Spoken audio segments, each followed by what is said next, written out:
because we're going to be continuing Chapter 4. Any thoughts on our first test, guys? How was it? Did you guys feel prepared for the test? Yeah.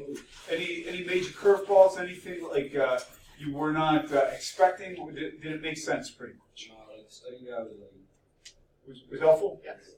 And a lot of you guys substantially benefited from bonus points too. I said this in my last, actually in my morning class.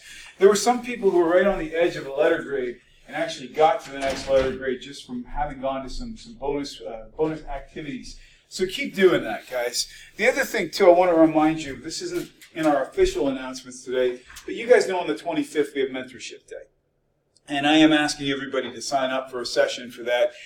For every one of my classes you're in, I'm requiring you to go to a session. That being said, it's a great way to also get yourself out there. Guys, next thing that's on deck, I'm giving you permission to check in class 2 on this today because I have to file grades this afternoon. If you would, make sure on your test, I think I caught everybody's bonus points. I think I caught everybody's outside of class activities. If there's something you think I missed, please let me know by like 2 o'clock today because I have to actually finish filing grades before the end of the afternoon. The way I'm going to be doing this, guys, because of where we are in the semester right now, your grade is going to be made up half and half between tests and assignments, plus an additional 10% based on your class participation. That's something I make a judgment on. In this class, I'm not too concerned. Everybody's been participating. You guys have all been involved. But it's something that we're going to make some decisions on later today. Anybody who's volunteering on Tuesday, I need probably a good 10 minutes at the end of class, which is why we're going to end class a little early today so I can talk with everybody who's going on Tuesday to make sure we're good to go. So if you would, stick around when we dismiss today, and we will get in for that. Before we jump into any discussion today, guys, any questions or comments about any of the stuff we just discussed? Does everybody feel okay heading into the midterm on all this stuff?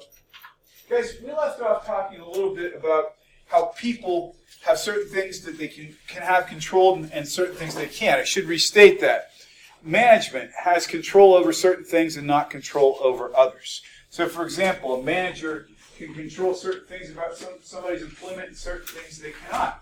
What's something in terms of a term or condition of employment that a manager can affect? What's something that a manager or a company leadership can affect or change? Yes?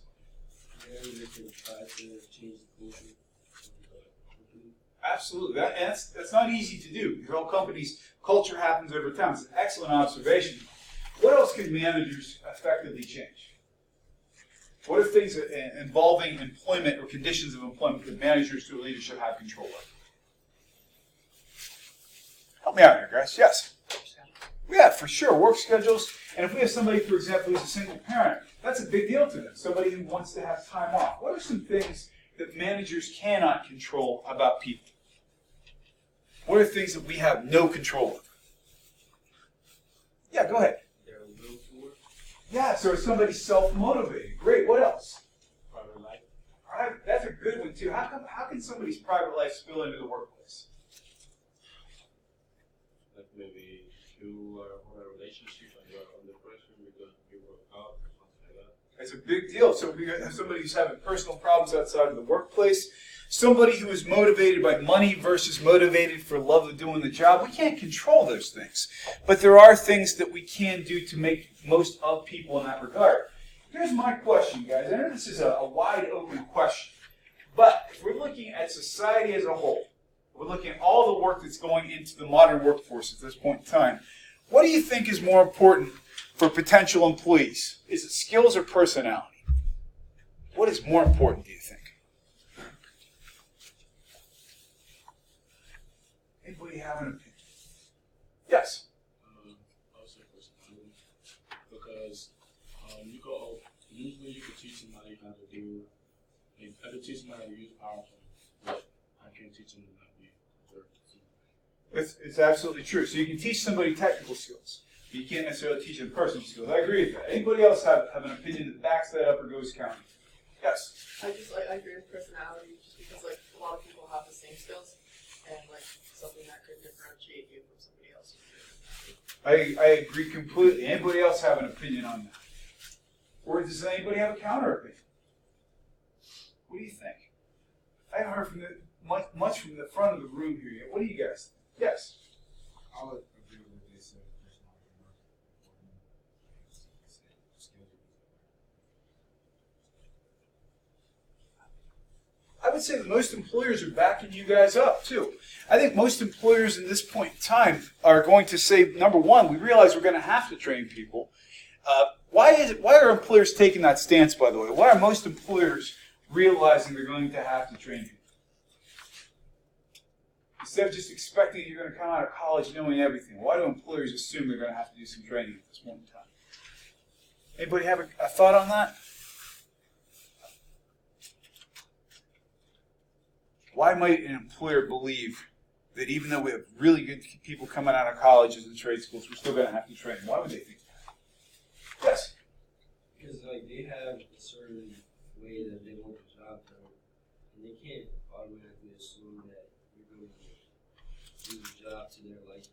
So there's indoctrination. You know, we know that, for example, if you're an accountant and you have a certain skill set, we still may need to indoctrinate you in the way we do our work culture here, what's expected of you. I agree completely. Here's another part of it, guys. Technology is moving really fast these days. When you think about it, how many times in the last, let's think 5 years of your life, how many smartphones have you had? At least 2 to 3. And has anybody switched between operating systems? Some people went, what was your switch? Yeah, so it's just even something as simple as a smartphone. Business is moving that quickly too. I would argue in most fields, skills are less important than personality. There are exceptions to that. For example, if you take somebody who you're hiring to be a programmer, or if you're hiring somebody to come to your house and do construction, you're going to want to make sure that they have specific skills. If it's somebody coming into a basic managerial function or into a white-collar position or into an organization, you can train them. There's merit to both answers, but I do think that personality skills, or personality is a rarer thing to find necessarily than just traditional skills. Well, guys, we talked about the idea that we're going to be taking jobs and designing them or redesigning them. If you remember the analogy that we had with Subway, part of that was what we referred to as job simplification. We make something that is a job easier to do. If you make a job simpler, you can do it more quickly. Let's think about this for a second. If we have folks who are making cars, because we've been talking about GM a lot in every class I've been in this semester. If we're making cars, it might be more simple to ask one person to make a component for an axle than ask one person to make an entire car one piece at a time. There's efficiency, but it also makes the job simpler for the individual. We also could do something called job enlargement. Job enlargement means you're making the job bigger. You're giving people more different things to do. You're adding variety into their day. And then we also have job enrichment. Job enrichment might be, for example, you're doing a great job on the line working at McDonald's. You're doing a great job at the counter. But we're also going to make you a shift manager as well. So we're enriching your job by giving you additional responsibilities. These are ways in which we can do different types of job design. And we also have something called job rotation. What that means is we're going to have you do every job in the place at some point. Why do so many companies want to do that? Why is job rotation a good idea for managers to think about? Yes? You can see which people have more success in certain areas, and also your employees. So we're keeping our employees from getting bored. We're finding out which employees are better at which tasks. Those are 2 of the 3. What's the third reason we do job rotation? Yes? You might have a different perspective in each job that you do. It's true. And we're also going to build something with an R. Redundancy. The idea being if somebody calls off sick, we have somebody else who knows how to do that job. That's another way that we do job design as well. Guys, here's my question for you. We think about job enlargement. Has anybody actually been happy when they got given more to do than less? You think of a time when your job got made bigger and it actually made you happy. Think about that for a second. I know it's a sunny Friday afternoon. I'm looking out there with that beautiful sky too. But what do you think? Is there a time? Yes. Like I know when either Teresa or I come up with an idea for SBA, and like it's something fun to do almost, like making posters. I love making posters. I feel like maybe somebody else doesn't want to do that, but like I'm willing to do that because I enjoy making So adding a fun part to your job can make it more likely you're going to enjoy your job. Is there another reason why sometimes giving people more to do makes them happy? Can you think of another reason why that might be? Yes? You don't feel like that person is trusting you. That's exactly right. In my own personal life, I remember a few years back, right after I started teaching, I got asked to go on a trip for Enactus, and when I got back, all of a sudden I'm the Enactus co-advisor. Did not see a pay raise because of that, did not see a reduction in my teaching load or anything, but I loved it. I loved that addition to my job because it gave me something I enjoyed to do. It also sent the message to me as a new instructor that I was doing something right and that the administration had faith in me. Here's another thing too, guys. If you give somebody a little bit of empowerment, you're also giving them a chance to have some power over their environment, and you might actually get better changes than you ever thought were possible. So things that we want to consider when we're doing design and work and job design, I should say, are things like this. If you have, sorry guys, I caught something caught my throat there for a second. Let's start that again. It happens sometimes. Variety means you're not doing the same repetitive task all over and over again. So if you've got skill variety, it means that you have to apply a variety of skills to get something done. It makes your brain work. It engages you more often. A task identity, or what we say when we have task identity, means that I get to see the results of my action. That's a real problem in our modern industrial society. Let's say, for example, that I work on a line, and all I do all day is put bolts on tires. That's all I do all day. And I never get to see that finished job, that finished car roll off the assembly line. How much identity do I have in my task? How much do I believe that I see something get accomplished? Sometimes not much. And so if we're able to give people more task identity, to give them a vision for how they fit into the finished product, it makes a difference. Task significance means, does what I do matter? Is it crucial for the organization? Does it matter to other people? There's a certain industry I can think of, or several industries I should say, where I can think of people having high feelings of task significance, where they feel what they do matters. Who can think of an industry where somebody might experience that feeling? Yes? Personal trainers, like helping people reach their goals. Absolutely. You see that person who's getting where they want to get. Fitness trainers. Who else would have high task significance? Yes? For sure. If you get to see that person walk across the stage. By the way, when we see you guys walk across the stage in May every year, that's like Christmas to us, to see people having that sense of accomplishment. I swear to God, it's an amazing feeling. There's one other major type of profession I'm thinking of. Who else? With trainers, with teachers, who else? I'm thinking, go ahead. Well, actually,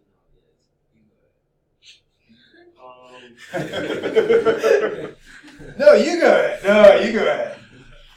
I don't know what you're thinking of, but you say like coaches and stuff. Oh, I would say for sure. I mean, man, have you guys ever, when you get a slap on the back from one of your coaches, you said they're proud of you. That's a big deal, isn't it? They're feeling accomplishment. I also think healthcare too. When I get home at the end of the day, my wife and I talk about our days. My wife is a radiation oncology nurse, so she deals with people who are in the throes of fighting cancer. At the end of my day, my bad day is something like this. I had to write this really strongly worded email to this guy, and this student was really giving me a hard time. And her hard days go something like this. I had to talk to a family of somebody whose mom isn't coming home next week. And it's like, wow, you know, it puts you in perspective. It's not to say my job isn't important. My job's very important. But it's to say she experiences a life or death task significance. So sometimes that's something we also don't want to take away from the jobs when we redesign them. If we redesign healthcare in such a way where people don't feel like their job matters, are we going to have good nurses and PAs and doctors? No. And that's something we need to think about when we're redesigning work. And finally, autonomy. Guys, who here, well, show of hands, you have two options. If you had a chance of working for Company A, where supervision goes like this, the boss is standing this close to you and looking down at your laptop every time you're doing work, or Company B, where you say, look, I trust you guys, I'll check in with you next Friday, see how you're doing. You have the option of working for Company A or Company B. Who wants to work for Company A? Who wants to work for Company B? Autonomy gives us some freedom in our work. And here's the thing, guys. If you have trustworthy people and you're able to put them to work with some degree of autonomy, that means you're also putting faith in them. Also, one of the other things to think about when we're designing a job, how much feedback are the people doing this job actually given on a regular basis? One of the biggest mistakes we make in industry is not telling people how well they're doing. And it doesn't mean just criticizing them when they're doing a bad job. It means checking in and telling them what they're doing right as well.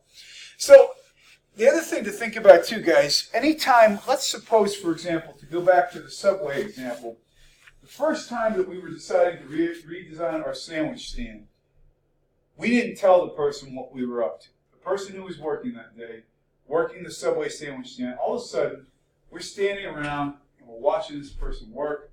We're asking questions. We're asking them what works, what doesn't. What kind of reaction is a staff member going to get when somebody from management comes around and starts asking these kinds of questions? Somebody all of a sudden showed up at your job and started asking you questions. They got a suit and tie and they got a clipboard. And they're asking you questions about how you do your job. What's your first thought? Yes? Who is this guy, and what's the follow-up question? Am I getting in trouble? Am I in trouble? Did I do something wrong? Am I getting fired? What's the problem here?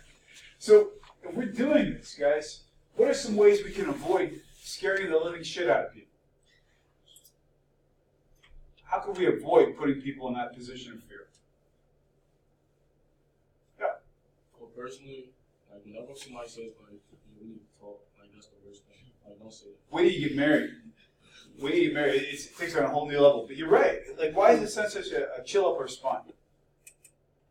It's like, everything you offer me, like, hey, look at this. I think this one. When you get married, here's the phrases to watch out for. We need to talk, and if you ask somebody what's wrong and they say nothing, then everything's wrong.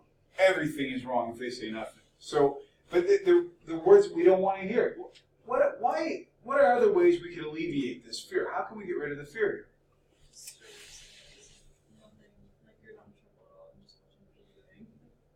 Simply telling somebody, look, this is why we are doing this. We're coming in here because we've gotten some reports that maybe the work's a little tougher to do than it should be. It's nothing you've done personally wrong. We're in here to get you involved in the process. We'd like to hear what you have to say. Can you tell us what makes your job hard? Involving people and keeping an open dialogue does amazing things for people, guys. And to that end, guys, what makes jobs inviting and fun for people in the first place? We talked about all these things. You know, the idea of skill variety, using different kinds of skills. Task identity, believing that you get to see something from start to finish. Task significance, believing that you get to make a difference. These are all job characteristics. Autonomy is a job characteristic. Receiving feedback is a job characteristic. All of these things create good psychological states. We experience a feeling of meaning, that we feel responsible if we have autonomy. We know what we're doing right and wrong. We get a knowledge of results. Ultimately, if we're doing this right, what we get are good outcomes. We get increased performance, we get motivation, we get people accomplishing what we hope that they should be accomplishing on the job. Before we move on, we're going to pause for a second for our first opportunity for a question or comment. What would you like to ask or say? Anything about anything? Yes? I have. And I play both. I do some investments through my retirement, but I also do some trading just for fun too. So do you as well? Is anybody here playing in the markets at all? What do you use? E-Trade. Anybody else? What do you use? Robinhood's fun, isn't it? Has anybody here, raise your hand if you've heard of Robinhood? Do you guys play with it too? No, but my dad told me to like download that and like some Acorn app. Acorn does pretty much the same thing. Yeah, but it's too much for me. Well, here's the deal with Robinhood. You can play with $50. If you put $50 into an account, you can buy penny stocks. As soon as you sign up for a Robinhood account, you get a free share of stock. So you have to have a friend who's already in, invite you in. They invite you in, you literally hit a little slot machine thing, and you win a share of stock. I think I won Zynga, which is an online gaming stock. Somebody out there occasionally wins a share of Apple doing that. and I also do trading through my my Chase account. If you sign up for a Chase account, if you've got a few bits of cash in your credit card account, if you have a little cash in there, you can get up to like 50 free trades for a year. So I've been playing the markets. My big winner was Planet Fitness. I bought that at $26 a share, and it tapped out earlier this year at $78 a share. That was within a year. It's not doing as great now, but you got to get in at the right time. That was a long answer to a short question. Are you thinking about getting in? Can you gamble $50? If you can gamble $50, you can get in the markets and play. So, but just be prepared to lose it. One other question, guys. Any questions or comments? Yes. So the best way to start is Robinhood. Why not? It's easy, man. $50 gets you in, and get one of the other guys in class to invite you in. You get a free share of stock. So do they. Yeah. So one of you guys will hook up JoJo here. Invite him in. Awesome. That is Robinhood. Yep. Excellent question, guys. Corey J got a question too. Okay, go ahead. I'm good. It's all good, man. It's all good. Well, here's what we're going to do today, guys. We're going to go about another 5 or 6 minutes, and then we're going to break class so I can talk with the volunteers on Monday. So we're going to move at a pretty good clip for the next couple of slides, and then I'm going to let you out a little early just so we have some time to prepare. Guys, in terms of teams and organizations, sometimes can be convenient to do job analysis as well. We have some teams that come together strictly to look at what's going on with a particular work process. For example, if we wanted to see how somebody in physical plant were doing their job, we might pull people in from other physical plant departments. Let's say it's carpentry. We want to see what somebody's doing on a daily basis. We can pull in somebody from that department. We can pull in people from other departments who basically look at how well a service is being delivered and give us some sort of feedback on it. We can also get what we refer to as a self-directed team. And that means, say, for example, we had a unit within a company. Maybe they were manufacturing axles for cars. They could do a self-assessment of themselves in what we refer to as a self-directed team. And then we get into a virtual team. Especially if you're dealing in the modern environment. If you work for Google and you want to assess one of your services, you might have people around the world who are all participating in the analysis.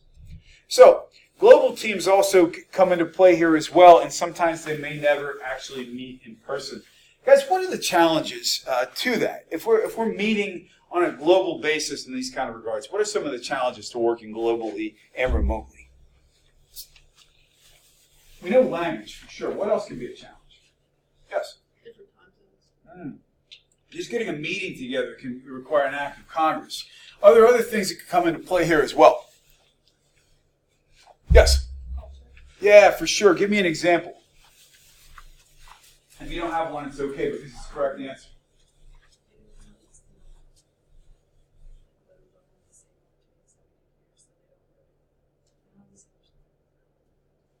It's true. You get into certain areas, we have what we refer to as patriarchal cultures, and what that might also mean, even though you've got women on your team, it may be a male-dominated team. I'm not saying that it's right, I'm saying that it is part of some cultures. So if you've got somebody, for example, managing that team, HR may be involved in that as well to make sure that we are conducting the team properly. Guys, some of the great things about teams, we keep each other accountable, we learn each other, we pass on skills to each other. It's the same benefit you get from doing a group project, maybe with fewer of the hang-ups, like all getting the same grade. But it really does help us learn to trust each other a little bit better. That also gets us into, in terms of job design, thinking about people who are doing what we refer to as telework. Two of the big concepts right now are telework and co-working. Guys, telework we're going to talk about in a second. If you've ever seen some of the incubators in the city, for example, where you can rent office space, that's what we refer to as co-working space. So we have people basically who are coming into a given area and sharing space together for interaction. Telework is the idea of doing anything at a distance. In the 90s, when this was coming out, we also called it telecommuting. Some of the advantages of telecommuting as a designed part of work is the idea that you have really no barriers to productivity so long as you're self-directed. You can work at home, you don't have to commute. It's all good stuff. There are downsides, however, to telecommuting as well. If you are working from home, guys, has anybody here during the summer, when they weren't here, if you're taking an online class, what are the challenges when you're just taking online classes as opposed to actually coming to class? Yeah.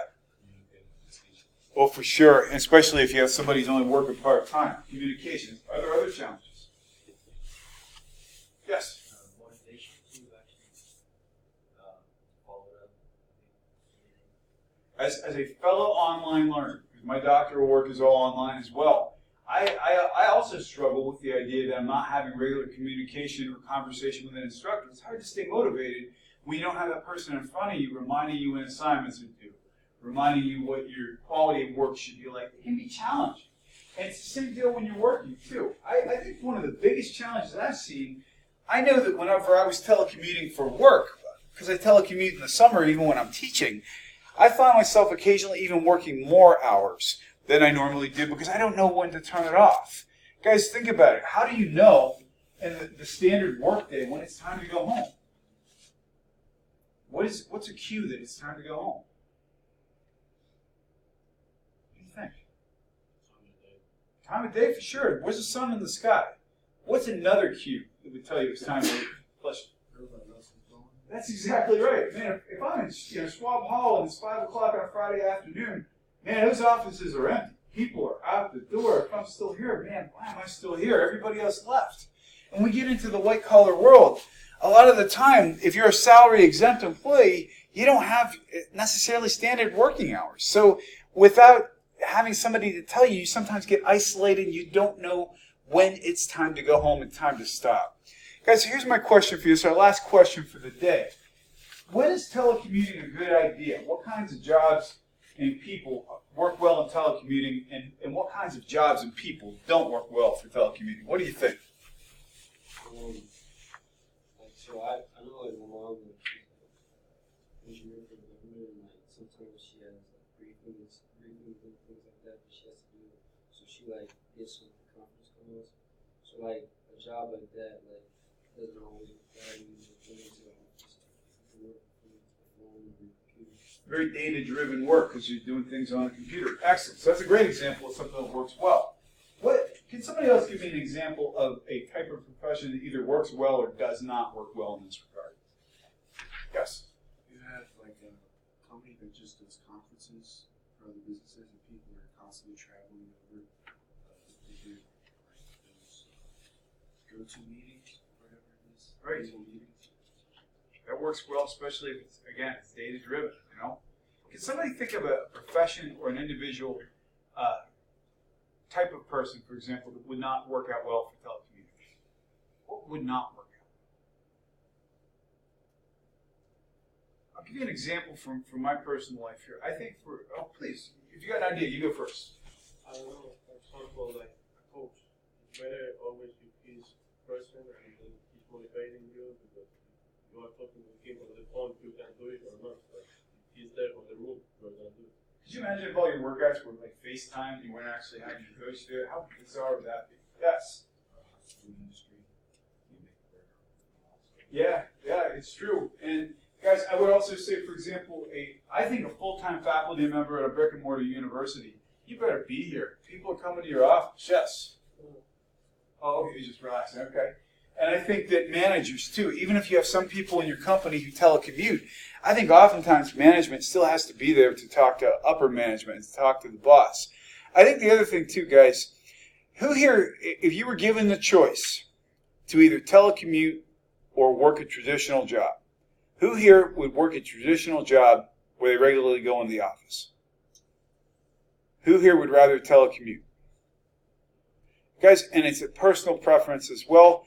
It doesn't make you better or worse. It just means we're wired differently. Guys, there are times I could work from home. I still come in because I like being around people. I'm a social person. Some people are not so much, and there's nothing wrong with that either. So guys, what I'm going to ask, if you are volunteering on Tuesday, if you would hang around, everybody else, go have a nice weekend. For the folks who are volunteering, I'm not going to keep you very long. All right, guys, have a good one.